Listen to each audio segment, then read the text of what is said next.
अस्सलाम वालेकुम वरहमतुल्लाहि वबरकातुहू। यू पंजाब से आपका मेज़बान अख्तर रसूल जंजुआ आपकी खिदमत में हाज़िर है। नाजरीन, अल्लाह के नबी रहमतुल आलमीन हज़रत मोहम्मद सल्लल्लाहु अलैहि वसल्लम की जब इस दुनिया में तशरीफ़ आवरी हुई तो हर तरफ नूर ही नूर फैल गया, तरीक़ी के बादल छुट गए। मेरे नबी की आमद मुस्तफ़ा सल्लल्लाहु अलैहि वसल्लम अर्श पे भी और फ़र्श पे भी आसमां बन गया और दुरूद व सलाम नबी मोहतरम सल्लल्लाहु अलैहि वसल्लम पर, आपकी आल पर। तो 14 सदियाँ गुजर गईं।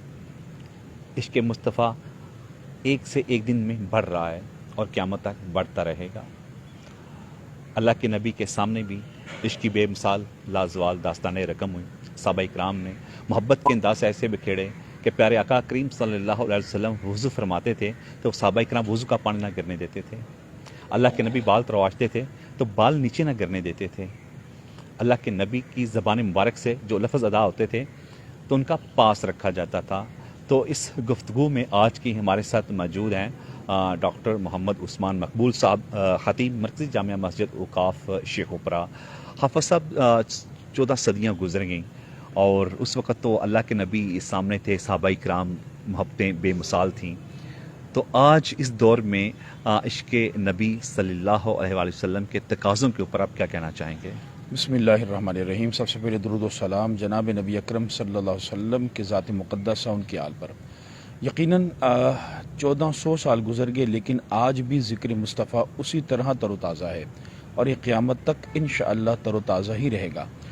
आज के दौर में जहाँ अफरा तफरी है वहाँ एक बहुत बड़ा हमारे पास एक सहारा, एक सफ़ीना है, जनाब नबी अकरम सल्लल्लाहु अलैहि वसल्लम के ज़ात मुक़द्दसा।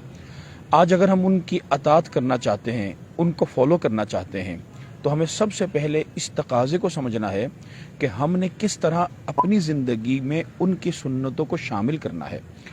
आज हमारे दरमियान तो आका अलैहिस्सलातु वस्सलाम अब मौजूद नहीं, अब तो विसाल फरमा गए। तो अब उनसे मोहब्बत कैसे हो सकती है?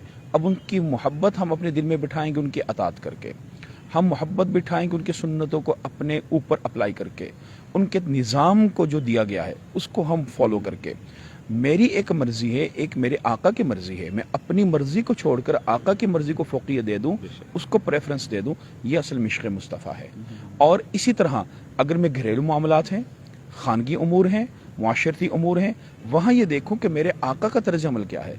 मैं अपनी पसंद और नापसंद को छोड़कर आका की पसंद और नापसंद को प्रेफर कर दूं, ये असल इश्क़ मुस्तफ़ा है। तो ये तकाज़ा असल में हमें पूरा करना है और सिर्फ ज़ुबानी नारों में नहीं रहना। एक बहुत बड़ा नारा हम लगा देते हैं कि ग़ुलाम है रसूल के। यकीन इसमें कोई शक नहीं, आका अलैहिस्सलातु वस्सलाम के हम सब ग़ुलाम हैं, इसकी दुआ करते हैं, लेकिन क्या हम हक़ ग़ुलामी अदा कर रहे हैं, इसको देखना पड़ेगा। अच्छा, दूसरा है ना, इत्बाए रसूल और अताते रसूल, इन दोनों में क्या फ़र्क है? उसके बारे में आप क्या कहना चाहेंगे? अल्लाह ताला ने यकीनन दोनों का हुक्म हमें दिया है। फत्तबिऊनी के बारे में भी अल्लाह ने फरमाया कि मेरे महबूब की इत्तिबा करो। अतीउल्लाह व अतीउर रसूल के अंदर अतात है। ये समझना चाहिए, अतात दरअसल होता है ऑर्डर को फॉलो करना, इत्तिबा होता है आका अलैहिस्सलातु वस्सलाम की हैबिट्स, उनके तरीक़े, उनको फॉलो करना। एक चीज़ का हुक्म आका अलैहिस्सलातु वस्सलाम ने दे दिया, उसको मानना, ये अतात है। एक हुक्म नहीं दिया लेकिन आपने कर लिया, सुन्नत को इख्तियार करना इत्तिबा। आपने आराम फरमाया तो अब आराम जिस करवट पे फरमाया, आपने हुक्म तो नहीं दिया, अब उसको फॉलो कर लिए, ये इत्तिबा रसूल है। आज हमारी निजात है सिर्फ और सिर्फ इस बात में कि हम अतात भी करें और इत्तिबा भी करें, ऑर्डर्स को भी फॉलो करें और आपके जो सुन्नत मुतहरा है, आपका जो वे ऑफ लाइफ है, उसको भी हम फॉलो करें, ये असल में इत्तिबा है। तो आज नौजवान नस्ल के लिए आप क्या पैगाम देना चाहेंगे? आज की नौजवान नस्ल को मैं सिर्फ ये पैगाम दूंगा कि हम अमली मुसलमान बने, सिर्फ ज़ुबानी मुसलमान ना बने। ज़ुबान से अगर हम इश्क़ मुस्तफ़ा का दावा करते हैं, उसको अपने दिल में भी बिठाएं। आज देखें कि हमारी नमाज़ों की वजह से मसाजिद आबाद हो रही हैं कि नहीं हो रही, क्या हमारे मामलात दुरुस्त हो रहे हैं, क्या वरासत का निज़ाम सही जा रहा है, क्या हम किसी पर तोहमत इल्ज़ामात तो नहीं लगा रहे। हमारे आका ने तो पूरी ज़िंदगी 63 साल किसी को गाली नहीं दी, कभी झूठ नहीं बोला, किसी को धोखा नहीं दिया, वादा खिलाफी नहीं की।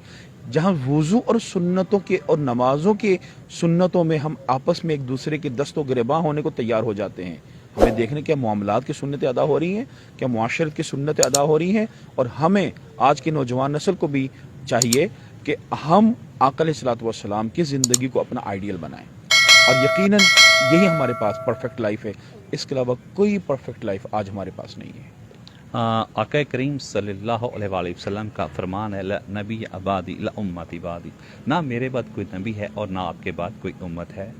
تو اللہ کے نبی آپ کے لیے، ہمارے لیے، آنے والی نسل کے لیے روتے رہے، اللہ سے معافی مانگتے رہے، اللہ ان کو معاف فرما دینا، اللہ ان پہ کوئی ایسا عذاب نہ نازل فرما، اللہ ان کو محفوظ رکھیو، اللہ ان کی شکلیں نہ بگڑیں، اللہ ان کو اپنے ایمان میں رکھیو۔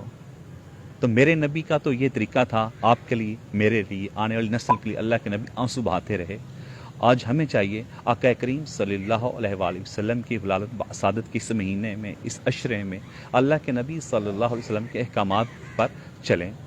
ڈاکٹر قاری محمد عثمان مقبول صاحب کے ساتھ آپ کا میزبان اختر رسول جنجوہ، کیمرہ مین عاصم کے ساتھ اجازت چاہے گا۔